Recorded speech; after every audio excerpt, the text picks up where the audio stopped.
let's talk more about challenge of sustainable tourism development, in particular to applying local context like sufficiency economies. Maybe you start to think about that will be the same issues between sustainable tourism development concept, which is very international concept, right? And we talk about sustain, but when we talk about local context, we'll start to let you understand more about sufficiency. We talk about, how to understand real happiness, and that actually link between sustainable life with sustainable life and also the real happiness. You see that will actually, the sufficiency economy will be a little bit more taking into action.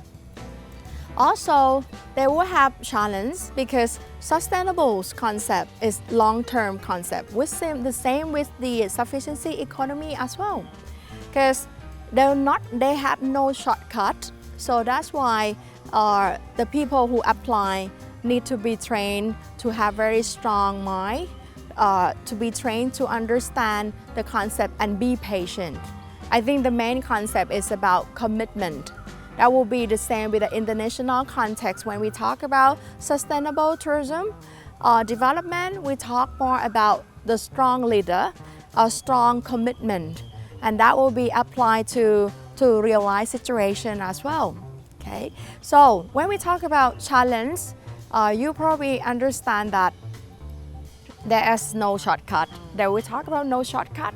So that means you have very good immune system to realize that if some uncontrollable events going on, how you apply. So that's why sustainable tourism development or even sufficiency economies, we talk at the same issue. It's about how to prepare yourself, how to train yourself to understand yourself in terms of the real happiness.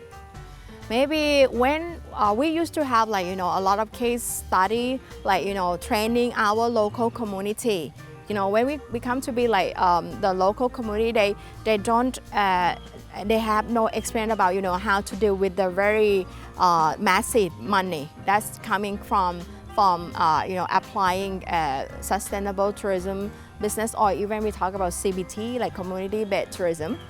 And people they start to just thinking about how to deal with a lot of money, which is maybe it's not their aims, because the real happiness comes from their own happiness, which is maybe money is only partially. It's not like the big issue.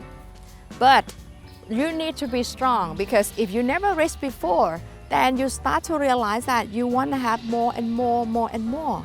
So that's why it's become to be a critical point when we develop, or when we come to be the site manager, or you are kind of the local developer, then you have to train your local community to give them very positive attitude, understanding how to make sure that they realize themselves all the time that what is their real happiness.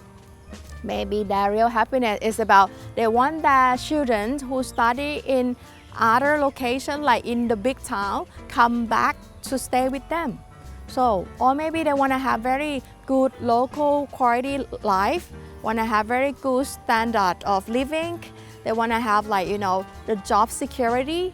So what exactly that the villager or the local community really want? Or maybe we want to have the natural sound coming back to town. So that must be something that our kings, Rama and I, thinking about to balance between economics, good benefit. People have to survive. They should have a good money to survive their life.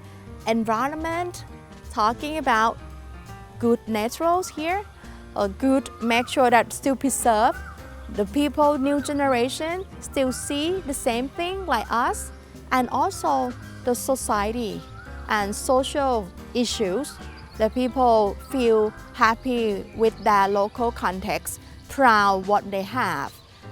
And that means that, when you're proud of yourself, then you try to preserve and keep traditional way of your life, So you will see a lot of cases if you come to Thailand, people start to wear Thai costume because they feel that this is what is their real authentics. And one of the real authentic is that is very unique. That brings the people come to look at traditional way of Thai, and that will be our successful case study for other countries as well to apply sufficiency economy in the context of sustainable tourism development.